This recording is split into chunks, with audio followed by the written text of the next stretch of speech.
In Adrian Tchaikovsky's Children of Time, humanity is spreading out into the stars, but not with colonies, but with evolutionary science.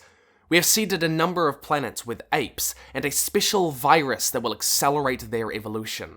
Watching from satellites orbiting the planet above, in no time at all, we will have created planets filled with our own proto-humans. We will be gods. Except, it all goes wrong. The apes never make it, and the virus doesn't infect them. The virus infects spiders. Children of Time is one of the best books I've read in a long time, and it's easily the best sci-fi book I have perhaps ever read. And I want to tell you why. For starters, it has some of the coolest world building I have ever seen. It takes place over thousands of years, so you're literally watching the ascendancy of this sentient spider civilization. They use ant colonies as computers in this book. I mean, I know that sounds crazy, but the way that they do it is just so damn cool. Tchaikovsky really digs into what would it be like if spiders were the dominant species? How would they live? How would they think? The spiders have equivalents of the prisoner's dilemma, but they think in terms of intricate interconnectivity, of a world not just of sight, but of constant vibration and scent. The idea of two prisoners incapable of communication would not be an acceptable status quo for them, but a problem to overcome. The prisoner's dilemma is a Gordian knot, to be cut through, rather than be bound by. It's so good!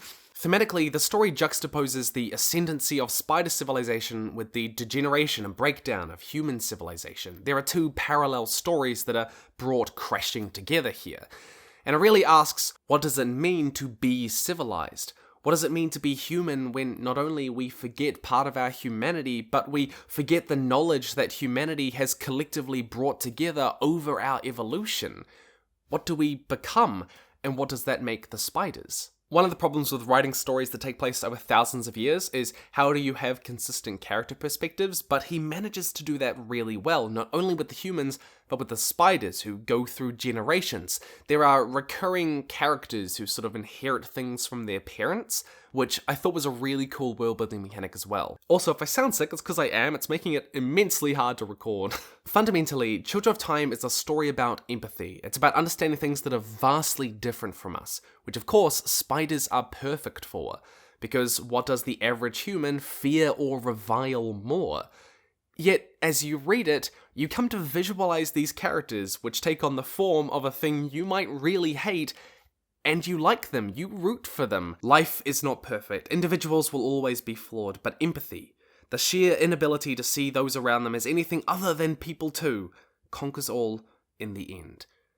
Tchaikovsky does this amazing thing where he literally puts the reader on the same character arc as the human characters in the book itself. I love that, it's so meta, challenging us to empathize with these things we would normally hate.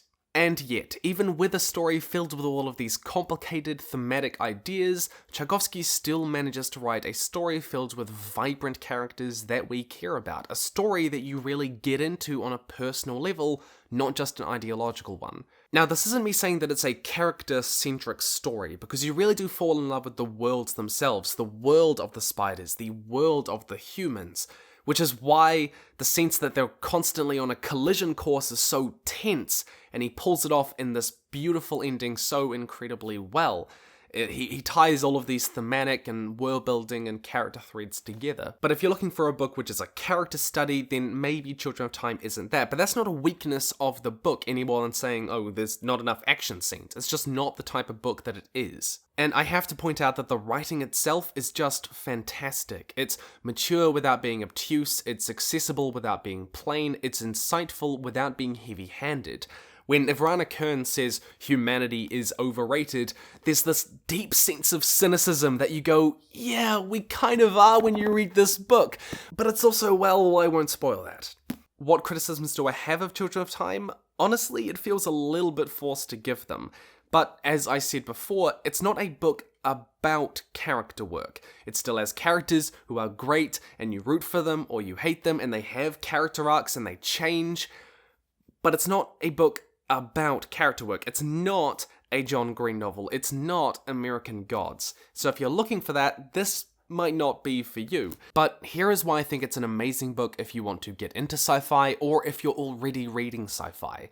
It avoids so many of the pitfalls of modern science fiction, and it avoids the pitfalls of old science fiction, while keeping the strengths of both. It's a massive scale story while still being small, and it's thematically deep without being obnoxious. And you know what's even cooler? The sequel, Children of Ruin, is also damn amazing, so you can read that.